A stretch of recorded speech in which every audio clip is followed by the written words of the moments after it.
হুমায়ুন কবির ভাই এবং আমাদের সম্মানিত আলোচক আকবর হোসেন সাহেবের কথার সাথে একমত যে এরকম কিছু ঘটবে না, বরং মধ্যপ্রাচ্য কেন্দ্রিক কি অবস্থাটা দাঁড়ায় এর উপরেই নির্ভর করবে।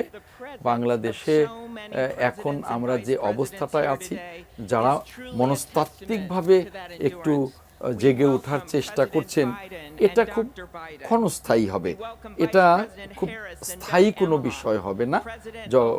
অন্তত আগামী 6 মাসের মধ্যেই এটা দেখা যাবে যে না, এটা ডোনাল্ড ট্রাম্পের কারণে। পররাষ্ট্রনীতির বিষয় নিয়েও আসলে আলোচনা করছিলাম।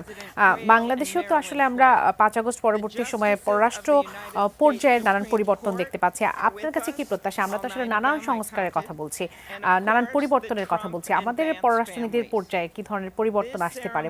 পজিটিভ আমাদের এখন যে পরিবর্তনটা এসছে সেটা খুব লক্ষণীয় এবং সেটা খুব গুণগত। যেমন গত 15 বছরে আমরা যে পররাষ্ট্র নীতিটা দেখেছি, সেটা একেবারে নতজানু নীতি দেখেছি।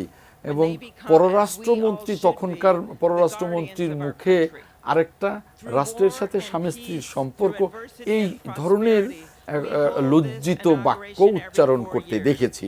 কিন্তু এখন যে পররাষ্ট্রনীতি, এই আমাদের পররাষ্ট্র উপদেষ্টা অত্যন্ত চমৎকারভাবে বলেছেন যে আমাদের পররাষ্ট্রনীতি সকলের সাথেই বন্ধুত্ব, কারোর সাথে শত্রুতা না, এমনকি ভারতের সাথেও, চায়নার সাথেও, আমেরিকার সাথেও, কিন্তু সেই সম্পর্কটা হতে হবে ন্যায্যতার ভিত্তিতে, সমতার ভিত্তিতে, কোনো অনুগত পররাষ্ট্রনীতি না।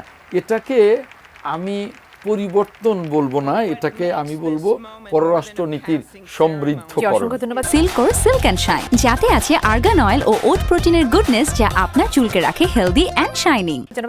একেবারে ছোট করে আপনার কাছে একটু জানতে চাই যে আমাদের পররাষ্ট্রনীতি পর্যায়ে আসলে কি ধরনের পরিবর্তন আসে? নীতি তো আসলে আমাদের সেই একটাই থাকছে যে malice to none and friends to all. Awami League সরকারের সময় গত 15 বছরের সময় ছিল যে শুধু ভারতের সঙ্গে বন্ধুত্ব, সবার সঙ্গে দূরত্ব, এরকম একটা ব্যাপার ছিল। আমার মনে হয় যে এখন যেটা হবে যে আমাদের একটা বড় ফোকাস হচ্ছে যে ওয়েস্টার্ন ওয়ার্ল্ডের সঙ্গে আমাদের একটা ইন্টেন্সিভ যোগাযোগ তৈরি করা।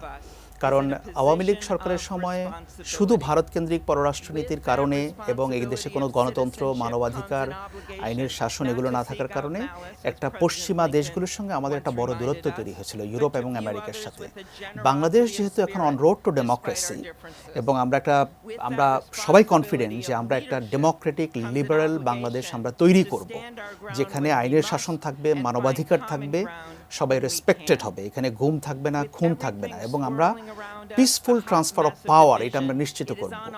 এই বিষয়গুলোর জন্য আমাদের পশ্চিমাদের সহযোগিতা, তাদের সঙ্গে একটা বন্ধুত্বপূর্ণ এবং নিবিড় যোগাযোগ আমাদের থাকতে হবে। এবং সেটা আমরা দেখতেও পাচ্ছি যে তারা এই বিষয়গুলো থেকে আমাদেরকে হেল্প করছে, তারা আগ্রহ প্রকাশ করছে। অধ্যাপক ইউনূস তিনি যখন প্রধান উপদেষ্টা হলেন, পশ্চিমাদের সঙ্গে সম্পর্কটা অনেকটা স্বাভাবিক হয়ে গেছে, এবং আমি মনে করি সামনের দিনগুলোতেও এই ধারাবাহিকতাটা থাকবে। এবং একই সঙ্গে মিডল ইস্ট কেন্দ্রিক আমাদের যে পররাষ্ট্রনীতি যেটা আছে, এখানেও আমরা আরো কিভাবে ইফেক্টিভ করতে পারি সেদিকে আমাদের দৃষ্টি থাকতে হবে। সেই বিষয়গুলো নিয়ে নিশ্চয়ই কাজ হবে।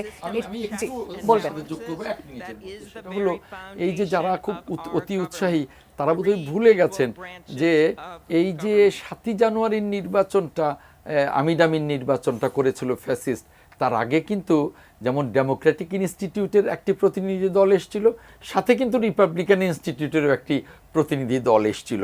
অর্থাৎ ডোনাল্ড ট্রাম্পের দল আর বাইডেনের দল, দুই দল থেকেই কিন্তু টিম এসেছিল, এবং তারা কিন্তু ওই আমিডামিন নির্বাচনটাও পর্যবেক্ষণ করে গেছে এবং বাংলাদেশের অবস্থানটাও জেনে গেছে যে বাংলাদেশ, তাদের পররাষ্ট্রনীতি কি এবং তাদের ওই ফ্যাসিবাদী কর্মকাণ্ডটা কোন পর্যায়ে ছিল। এই রিপোর্টটাও কিন্তু তারা দিয়েছে।